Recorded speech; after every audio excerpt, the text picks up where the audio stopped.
Everyone, dito na naman tayo sa review natin, and tonight will be a very long night. A long night. Bakit naman long night? Because we will be learning about the different facets or the different aspects of math. Meron na lesson natin ngayon, it's about math. Solve fast, faster. Math kasi ang nakikita na one of the problems na nakikita dyan na madalas doon pumupunta yung oras, di ba?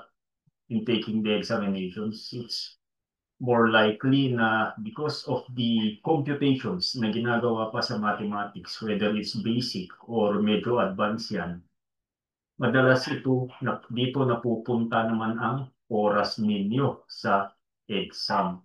So, bakit naman gano'n? Because bago tayo pumunta yan, bakit naman ganon? Because test examiners would actually challenge all ng mga comprehension mo, no? All ng mga, all the things that you learn in college, they would always try to challenge that, most especially sa mathematics. And most of the time, natitingnan dito na mathematics is actually a problem, most especially sa comprehension. So the best advice actually is before answering the question, basahin mo muna ng maigi because more often than not, the answer is actually in the question. So for tonight, math isn't about solving slowly and perfectly. It's about solving quickly and smartly. For tonight, we will tackle naman yung sinasabi nila na mental math. Though, sa mga iba dyan, this is basic, but the most important thing about mental math is it will give you actually the leeway, yung oras na kailangan mo sa hard questions if you could actually answer mentally na hindi ka pa nagpo-compute, but you only use your brain to calculate and find the answers. May technique naman dyan. There is always a technique there and napakarami. Ang problema talaga dyan, it's not the problem actually is marami yung techniques, but more likely that you will encounter questions that you will have to apply the techniques and you must have to master it. So the best advice here actually is when you learn of the technique, try to use it.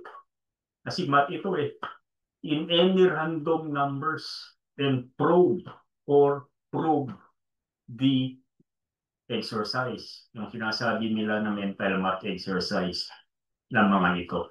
So ano ba na ang mga ito?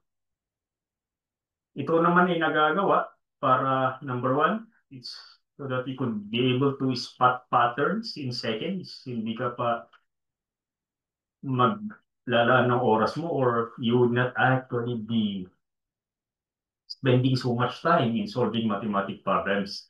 The other one is how to eliminate wrong answers without solving fully. Pag tingin mo pa lang, alam mo na. You're given choices, right? Sa pag-answer ng questionnaires and knowing the questionnaires. Pag tingin mo pa lang sa questionnaires, alam mo na kung ano yung mali at ano yung tama. And this is for you to guess intelligently, most especially when time is running out. Sa numerical ability section ng questionnaire, ito yung makikita nyo dyan. Basic arithmetic, word problems, percentages, fractions, decimals, series, and patterns, and practical math scenarios with regards to money, time, and measurement. More often than not everyone, dito na naman tayo sa review natin, and tonight will be a very long night. A long night. Bakit naman long night? Because we will be learning about the different facets or the different aspects of math. Meron na lesson natin ngayon, it's about math. Solve fast.